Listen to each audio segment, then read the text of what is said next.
பருமன் அப்படின்றது வந்து இன்றைக்கி ஒரு பெரிய விஷயமா இருக்குது. சின்ன குழந்தையிலேருந்து பெரியவங்க வரைக்கும் உடல் பருமன் அதிகமாக போய்கிட்டு இருக்கிறதுக்கு என்ன காரணம்னா, அதிகமான மாவு சத்து உள்ள உணவு.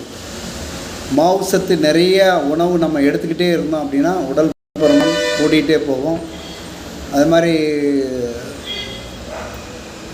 மசாலா உணவு நிறைய மசாலா எடுக்கிறோம், மாவுச்சத்து எடுக்கிறோம் ரெகுலராக.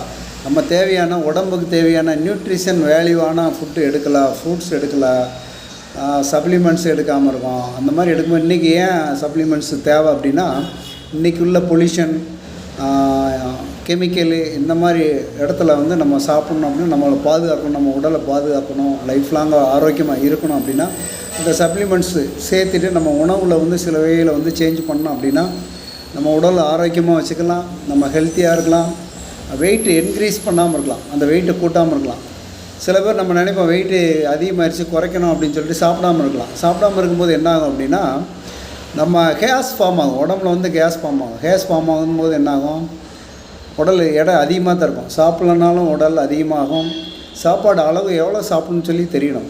அதில் என்னென்ன சாப்பிட்ணும், வெஜிடபிள்ஸ் நிறைய சாப்பிட்ணும், ஃப்ரூட்ஸ் இந்த மாதிரி எடுத்துக்கணும். அது மாதிரி வெயிட் ஏறிடுச்சு குறைக்கணும் அப்படின்னா ஒன்றும் பிரச்சனை இல்லை. நீங்கள் ஆப்ரேஷன் பண்ணுறோம், அது பண்ணுறோம், இது பண்ணுறோம், நிறைய விஷயங்கள் இருக்கும்.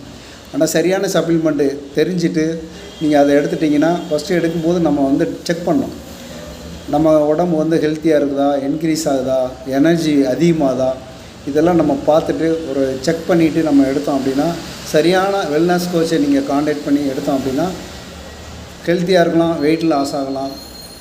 இந்த மாதிரி நிறைய விஷயம் வேணும்னா மேலே இருக்க நம்பர் கால் பண்ணுங்கள். டெய்லி ஈவினிங் 7 to 8 மணி வரைக்கும் ஃப்ரீ செஷன் இருக்குது.